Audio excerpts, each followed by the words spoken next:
Today's a Thursday. That means that our women are here. And every time the women assemble on Thursdays, I am happy because, among other things, the Affirmative Action Bill has been passed. And so we need to ensure equal representation as much as possible. We're starting.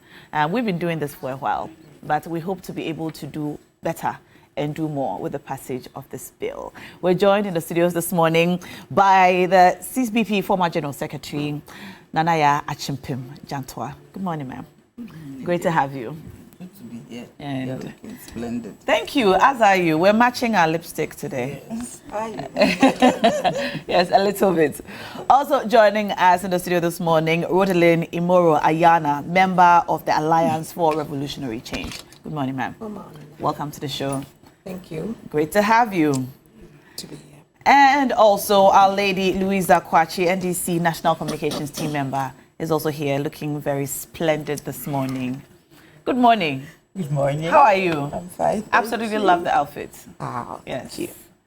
You're welcome to the show. you are in green. Today, we're going to be talking about two key issues, Yes. very important issues. We're nearing December 7, and so we're hearing a lot about the policies that the various presidential aspirants have for us.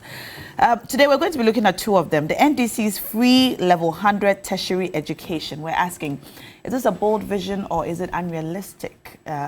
This free, no fee stress policy is what they call it. It's supposed to allow first-year students to attend a tertiary institution if they qualify for free for the first year.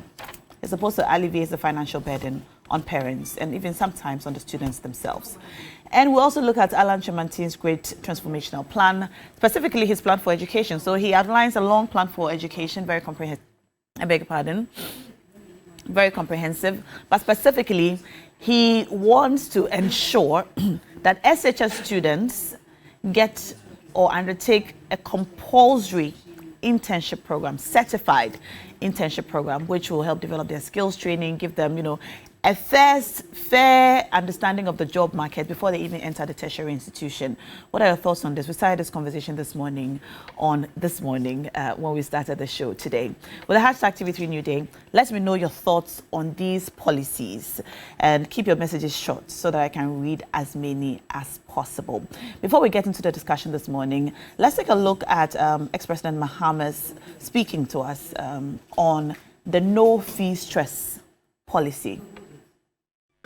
There are many cases where I've seen students who have been offered admission, but who have not been able to take their places in university because their families simply cannot afford to pay the fees. There was a case of a medical student in Upper East region who was working on the farm. He had passed with A's throughout, and he was called to medical school. But he was on the farm with his parents and couldn't go to take up his admission because he couldn't afford the fees. There are many other students like that. You think 2,500 CDs or something is small. For some families to be able to put 2,500 CDs together is a real struggle. And so we don't want, especially in the first year, when the students are coming in for the first time, for them to go through what we call fee stress. And that's why we call it a no fee stress policy. And so we're saying that we can absorb the academic facilitator fees, but it will not affect the subventions of government to the universities and institutions of higher learning. The subvention from government has kept declining. We're going to increase the subvention, but apart from that, we're going to make sure that the university gets their subvention on time so that they can balance their budgets. And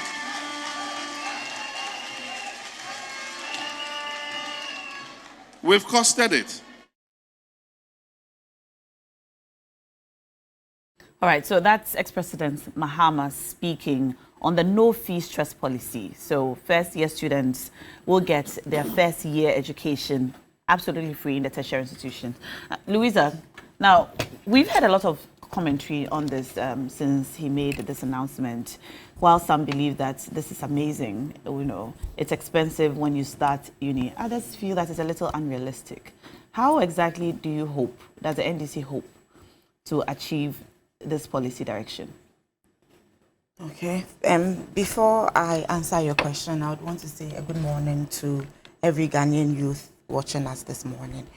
And then I would want to assure them, per NDC's Youth Manifesto, we call it our pledge. So it is a pledge we are giving to the Ghanaian youth that the presidency of President John Dramani Mahama in 2025, if they give him the nod, will be that will restore hope amongst the youth in the country. So back to the no fee stress policy.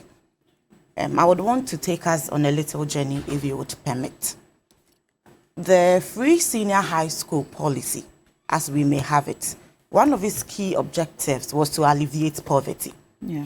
So if a fee of about 700, 800 cedis, around the time that the NDC was leaving office in 2016, fee payments for people in the boarding house and all of that was around 400 Ghana cedis, 300 to 400 Ghana cedis. Okay. So if we have introduced free senior high school to now absorb everybody in the boarding school, something a little bit different from the progressive that the NDC started, that was only to cover tuition and to make it more explainable for those who were day students, as we call it. So if now we are covering all these people, what it means is that we will get a lot of people now coming out as graduates from the senior high school.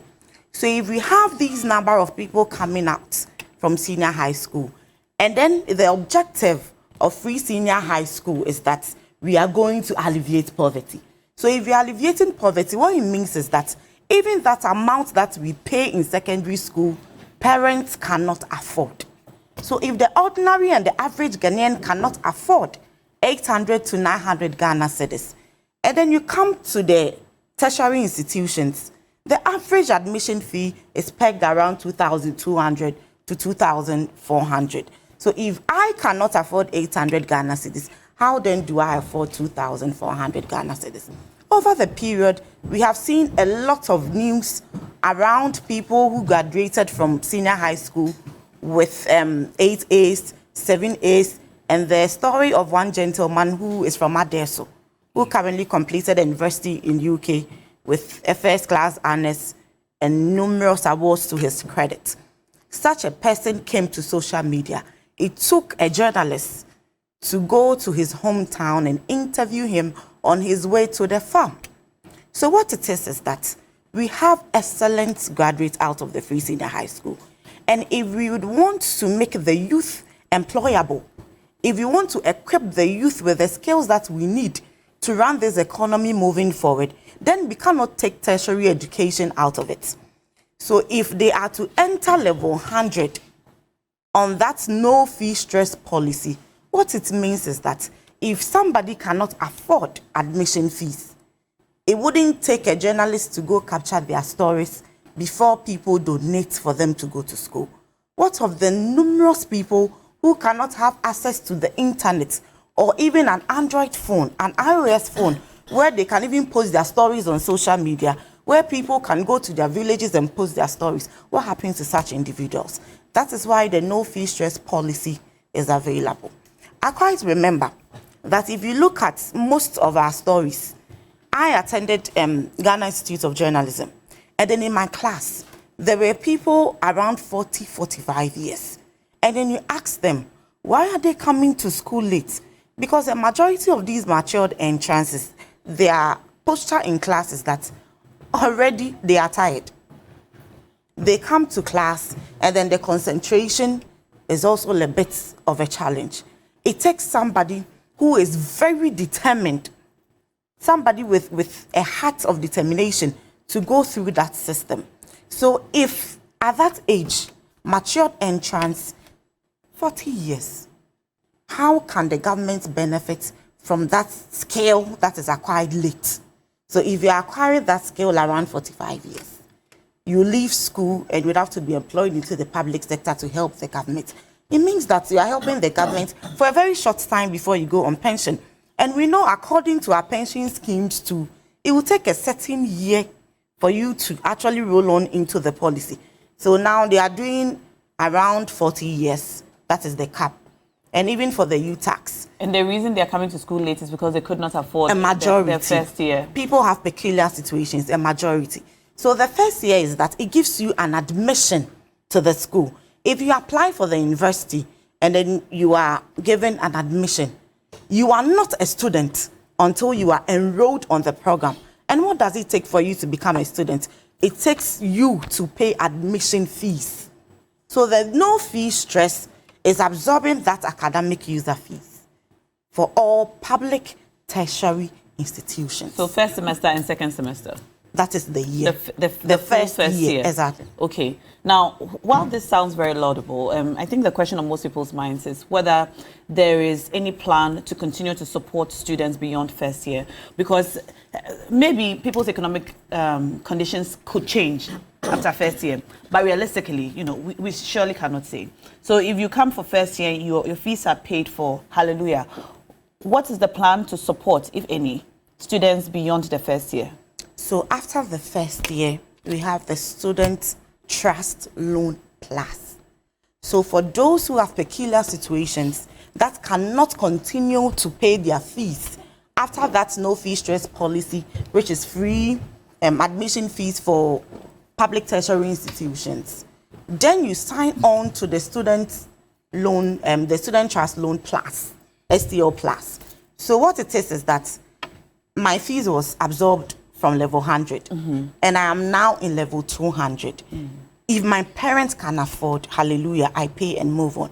If I have any side gigs that I do that can help me pay, hallelujah, I pay for it. But if not, we are not leaving anybody behind in a developmental project of the youth. So you sign on to the student loan, and then it takes care of the continuing students, level 200, 300, 400. And for those who are on the diploma courses too, takes care of the diploma too. I'm going to ask you a question that was asked consistently about the free SHS policy. That why don't you concentrate on students who really cannot afford? Because some students can afford, some parents can afford to pay the first year fees of their wards. So instead of a blanket policy that covers everybody, why is this policy not focusing on those who cannot afford? That way it saves government some money and could probably continue to support those who cannot afford throughout school without these loans, because we know how these loans have fared in the past. So for the free senior high school policy, the fees are paid throughout the period. Form 1, Form 2, Form 3.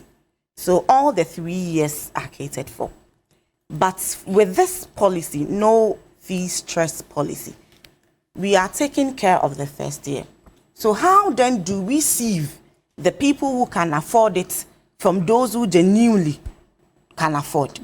That is why from second year, the Student Trust Loan Fund comes in. So if you can afford, you will not go in for a loan. So that is how we are sieving the system from those who are genuinely in need and those who can afford. So it is just for the first year.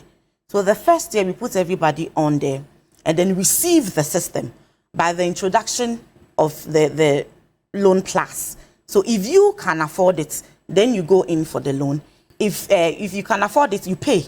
If you genuinely cannot afford it, then you go in for the loan. So that is how we are sieving the system. All right, Nanaya, what's your position on this? Is this a fantastic policy? Is it overambitious? The no fee stress policy for first year students in universities. Good morning. Before we start, good morning to your viewers and good morning to everybody. For me, it's a good program because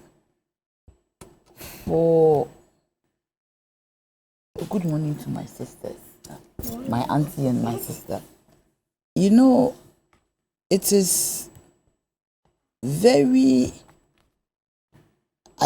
disappointing if you're unable to enter a university after your SHS. In our time, it was the 6th form. And especially, it is more disappointing if it has to do with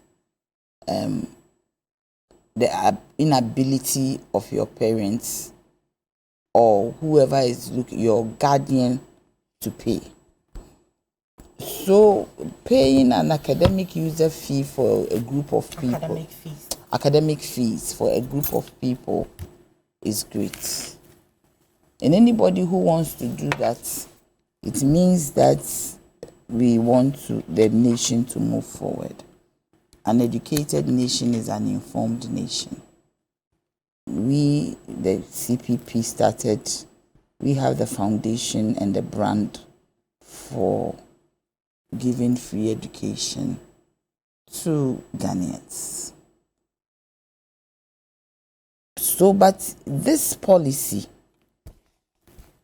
yes, it is also a panacea to deal with inability, financial issues, poverty, and all that. But he has to go with other things. Because as you pay the fees for those who are unable, a number of students will come on board. Because maybe there's a backlog where somebody has passed an exam but is unable to pay the academic fees. But immediately you are able to get into the university, it makes everything easy for you. Because if you are not there, that is very difficult. But once you enter, the entry is what is most important. So if you are able to enter, then you try as much as possible to finish. I was buying a kitchen table. Me, I'm a local girl, so the normal kitchen table and stool. Then the guy was carrying it. He has different types. So I asked him, after buying, I asked him, where are you going and where are you coming from? He said, I finished SHS, I'm from Mampong. Unfortunately, from my hometown. He said, I'm from Mampong. I said, wow. So I said, who is your MP? And he mentioned the MPs, and then I knew he wasn't lying. He said, I finished SHS, but my parents cannot afford the fees for me to enter university. So I'm doing this to get some money. Then I'll reapply and go. I said, wow. And he's walking around with his results. So for him to prove to me that he's not lying, he showed it to me, and it wasn't bad, at least from somebody coming from that far. And he had passed, and he would get admission into a university. But this boy is selling tables and chairs and the wooden scooters, and he's carrying it on his head, trying to make some money. So if somebody is able to help you to enter, but as this policy is being implemented, we should also look at infrastructure. Hostels. Do you get me? We should also look at hostels. It is key because there is a deficit of about 50,000 people who don't have places to sleep on campus. I have that statistics at Legon. There are other universities. So so that we do not run into the problem of free SHS, because now free SHS is running this shift system, which is not very good for the students because of infrastructure, because of educational infrastructure. So as this program is being espoused, which is great, they should also look at the infrastructure, lecture rooms, hostels, all the facilities that is for the school, because then the numbers will certainly increase, whether we like it or not. The second aspect is that every time these things are done, the private schools will ask, what about us? This kind of clear policy, do you get me? The private schools will ask, what about us? Why are we not part of it? Because we also have students who are in private universities. Sometimes it's not because people didn't do well. When we were younger, people offered, there weren't many. But these days, it's the same requirement they are looking for.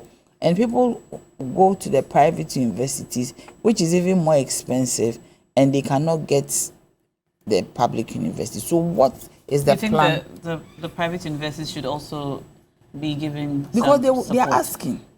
With the free SHS, they asked. And we are also looking at students who are Ghanaians. And I mean, that is key. Those in the private universities, these days, they don't go to private universities because that is what they want. They go because they don't have an option. So that's don't why have an option? Yeah, because sometimes they don't get the main university, the public universities. Do you get me? Some people apply and they do not get it. So then comes in the issue of going to a private university.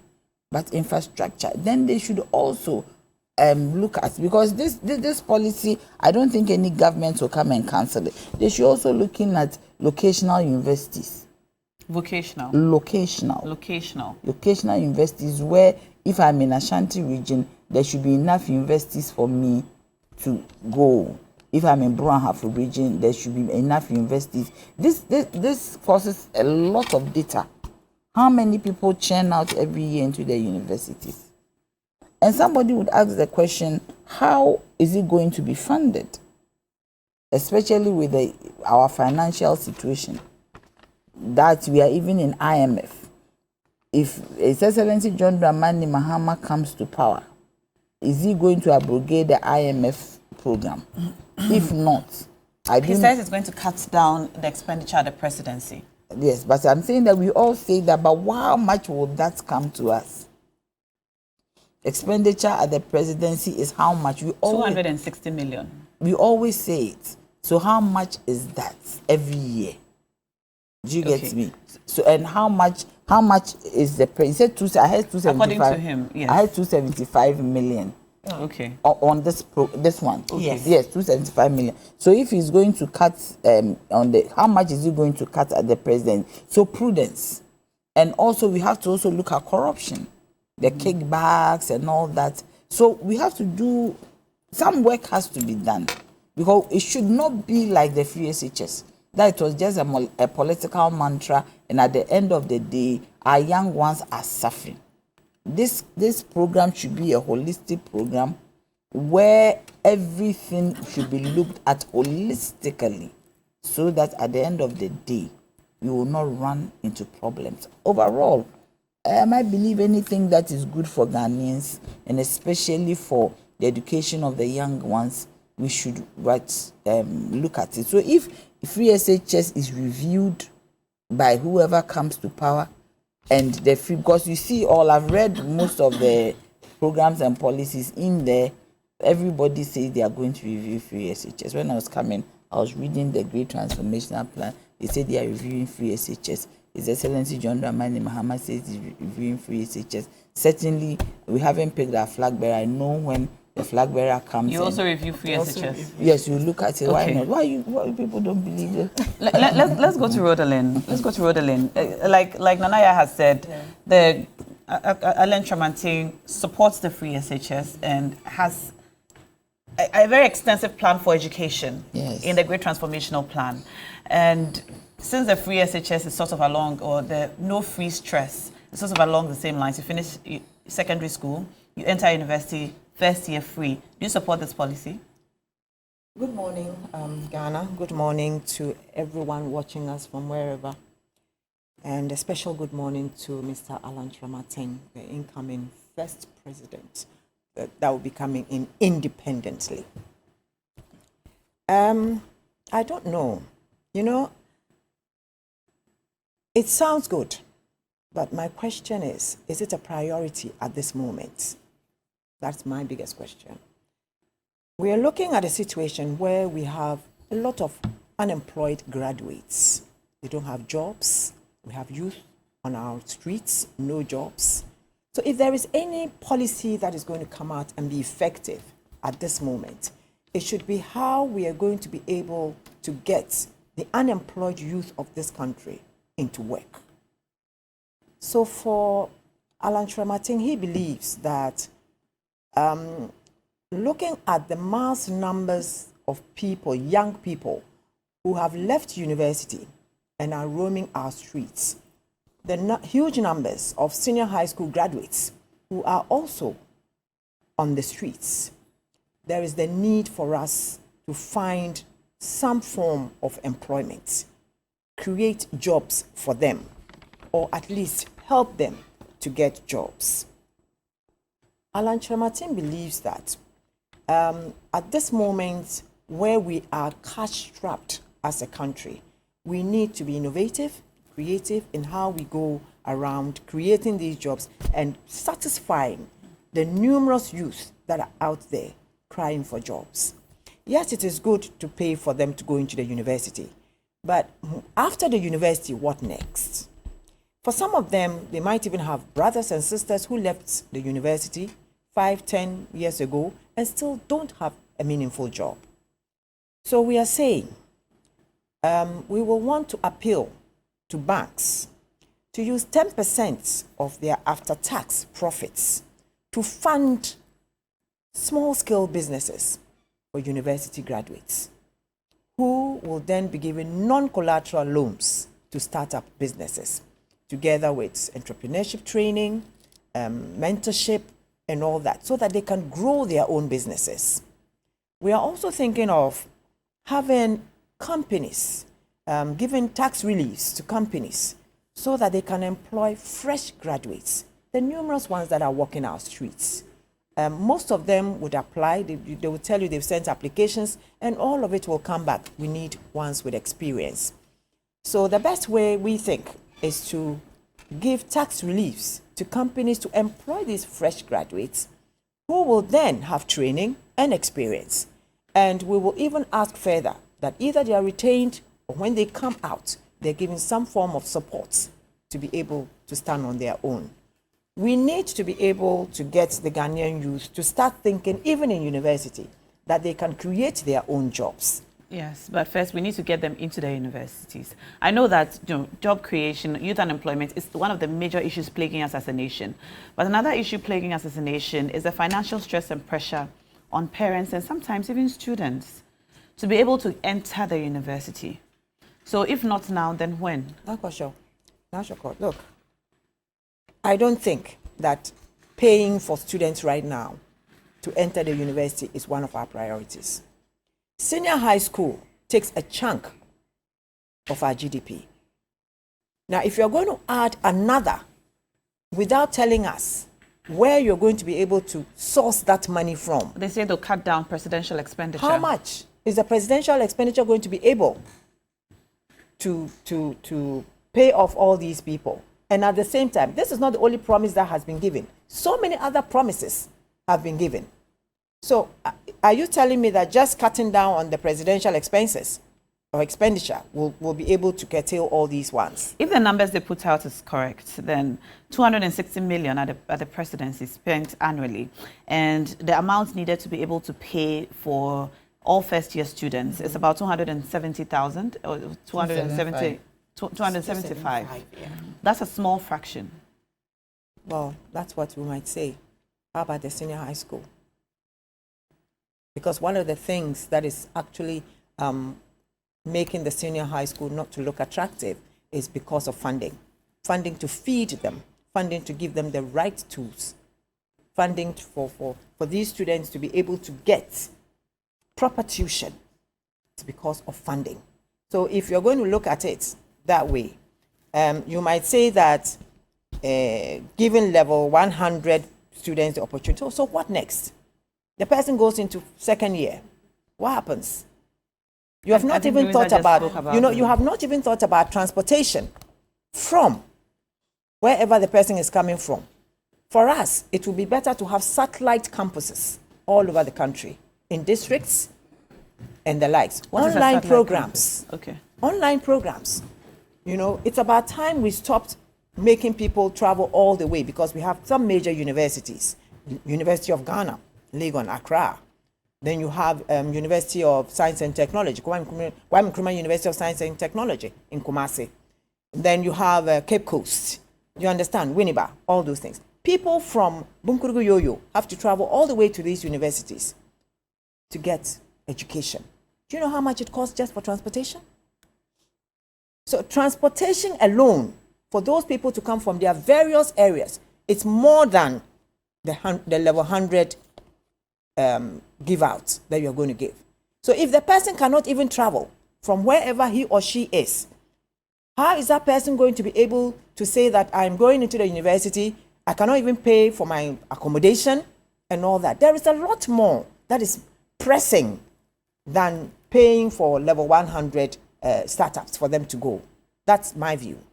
And looking at the situation, we are saying that we're going to pay. How about those who might be entering level 200, maybe for the first time? They've been working, they probably had a degree before they want to go. Are they also included? You know, so I think that if we had decided that we will open more satellite universities where somebody from Bunkuruguyoyo will come to the district capital, access online classes, it will be cheaper, it will be cost effective for that person than having to travel all the way to the University of Ghana or to Kumasi or to whatnot. Okay. And they come and they don't even have accommodation. So we have to look at all these things. It's not getting them into the university. Okay. It's making them come into the university, have that free mind to be able to study and come out with some form of education, not just passing through the university. So let's look at it that way also, because I don't think that paying just for user fees, you know, will solve the whole problem. Will solve the whole problem. Fees. Yes, okay. A myriad of other problems All have right. to be looked at. And Rodlin, I'm glad you mentioned satellite universities and online education, because one of the possible problems of this policy is overcrowding in the universities, strain on the current resources and infrastructure. How exactly does the NDC plan on solving this issue? So now this morning, I am very glad and proud of my manifesto committee, and I have good news to announce to Nanaya and Rodlin that the NDC's policies for the youth were well thought through. In President Mahamad's campaign trail in the Upper East region, to answer that of Nanaya, he says that he is going to create educational zones. These educational zones are to correct the areas where they have no access to tertiary institutions. So, for instance, he used the Boko Enclave as an example. They would need a tertiary institution that is close to them. So, cost of transportation now, as you mentioned, has been cut down. And then he also mentions that in all the new regions that have been created, he is going to ensure that there will be new public tertiary institutions that will be created in those areas, so that tertiary institutions will be closer to the people. So now we are cutting down on transportation. I would delete and then if you don't even have that money to even afford for hostels, since it's closer to your doorstep, you can do from the house to the school. And then the other thing to also address the infrastructure problem, it's the bed for all policy. Bed for all? Bed for all policy. What's that? So if we talk about the bed for all policy, as we have all rightly diagnosed, that it will mean if we are paying for fresh entrance, academic fees for level 100s, what it means is that people will now come into these campuses and their numbers will balloon. Yes. So they will need somewhere to sleep. So the bed for all policy is saying that government will partner with private institutions. So they build facilities on the campuses of these public institutions. We notice that Legon has a lot of lands they have not fully utilized.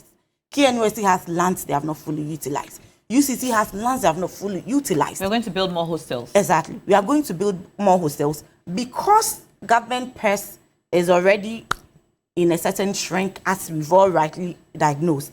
We will need to cap our spending. So if we are capping our spending, what is the smart way to invest in infrastructure on these campuses? That is why the government public-private sector partnership comes in. So we are going to partner with private entities. Already, there are some businessmen who are building hostels around the neighborhood of where these schools are, but it's not on campus. And they are charging prices. Everybody charges their own price that they want. So if government is partnering with them, they are going to provide these facilities on the campus. So we do away with the in, out, out. Now we have in, because there will be enough facilities for you to actually be on the campuses to learn. And under the big push too, we admit that there will be pressure on lecture halls. Yes. There will be pressure on a lot of facilities on campus, libraries and all of that. So under the big push, we are going to enlarge it, and then we are going to build new infrastructure to accommodate all of these all things. the public universities For in the all country. public too, yes. So the public, private. That sounds like a very expensive. That is why I said that looking at our purse now, it is a smart move to partner with the private sector, because there are a lot of businessmen who are looking for places to invest. And the education sector is an economy on its own, the educational economy. So if these people come in to invest, it becomes a partnership between the private sector and the public sector. So now government and the private sector now sit down, Jojo, and negotiate. We are all charging this amount.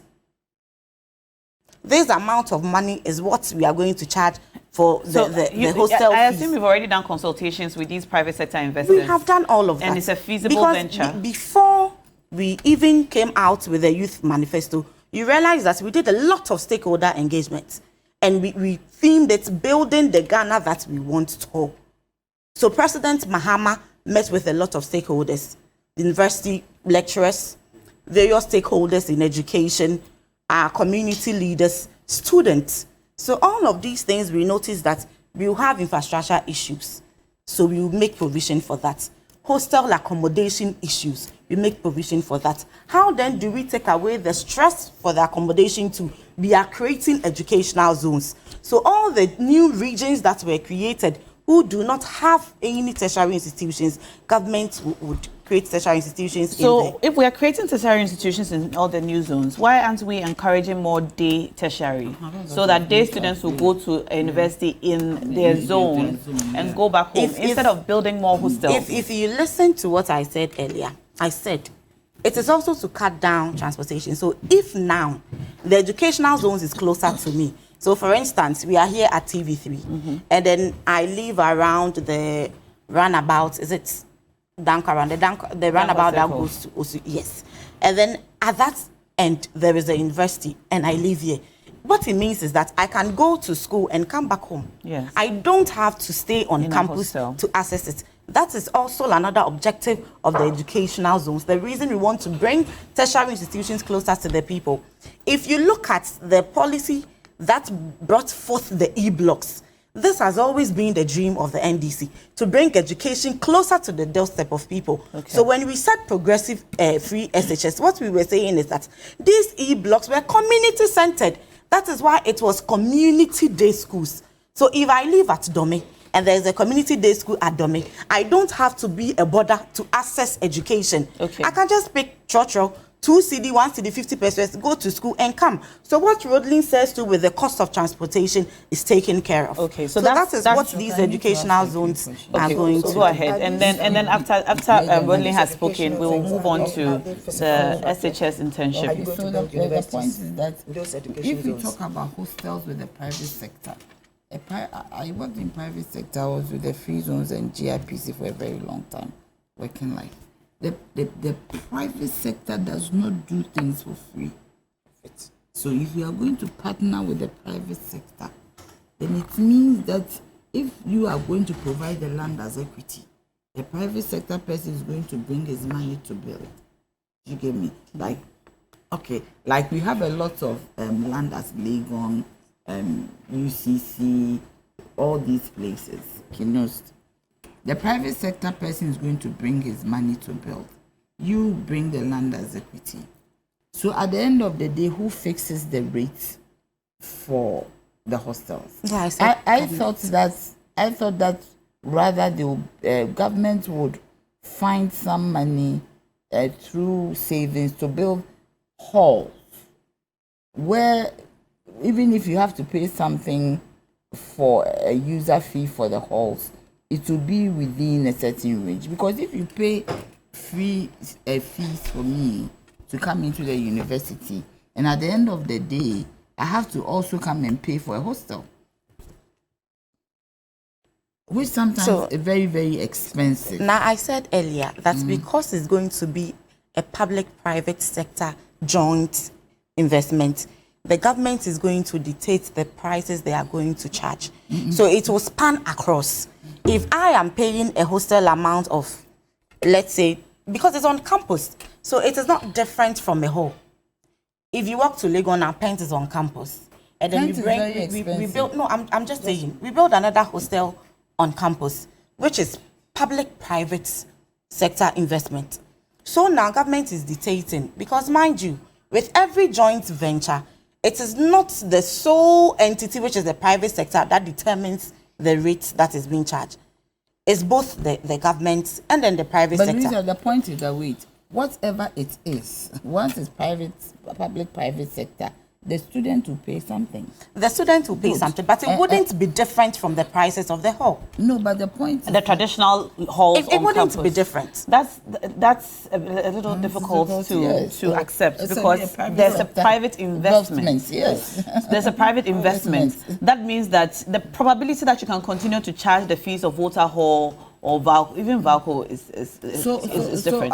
So now you realize that it's unlikely. We had a certain policy earlier: build, operate, and transfer. It was a BOT agreement that under President Mahama was in. I think Nanaya remembers that policy. So it wasn't government that was building entirely. It was private entities who were building. Government determines how they charge or their services are pegged at. So it is spread across the period. While they are operating, they are taking the charge they use to put up that infrastructure.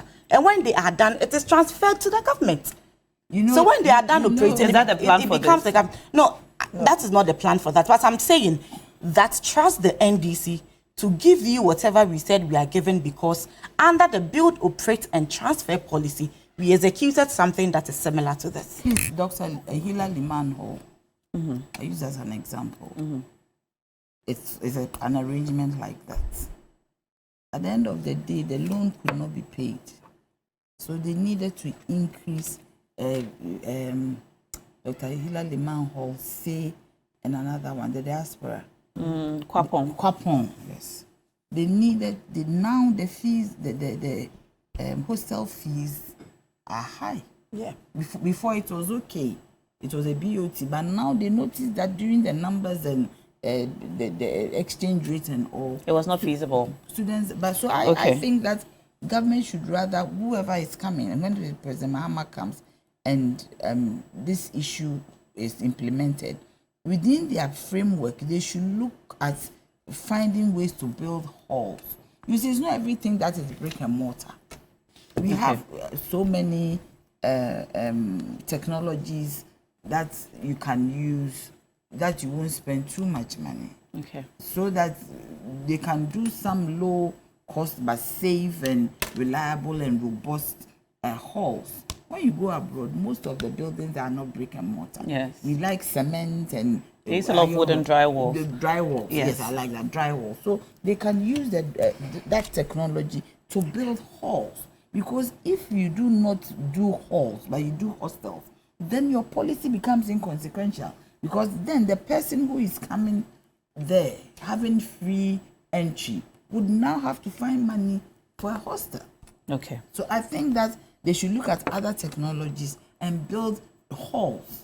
All right. And make them traditional halls, so that then it means that the policy, part of your school fees, then the basically. policy also All right. becomes feasible. Okay, I'd like us to quickly move on. I know I haven't. Yes, I just want to say sorry. that. Yeah. I don't want us to take up all the time No, discussing. it's just going to be. So we'll move just to saying that the SHS having a internship. private sector or whatever Investment. will actually still compound the issue. Yeah, it because does. people still cannot afford it. Yes. I think that at this moment we should run away from the physical structures and look at online programs, so that people, because it is, we have Cape Coast education. Mostly people go to Cape Coast for educational degrees, and then Winneba and the likes, and then you come to science and technology. So if you're building, maybe you're going to build an arts university, kind of, or humanities, and then how about the sciences? So I'm saying that it's best for us to look at technology right now and run away from physical structures, which are very expensive. Because if we are going to build universities across the 6 northern regions, for instance, it's going to be very expensive. You understand? Boko, for instance, that you say, I'm from Boko. We asked for a university. Okay, we asked for a university because we felt that coming, just like I said, transportation, accommodation, and all that was expensive. But if we could find other ways of accessing education than waiting for government to look for money to come and put up a structure, we would be most grateful. Okay. Okay. All right.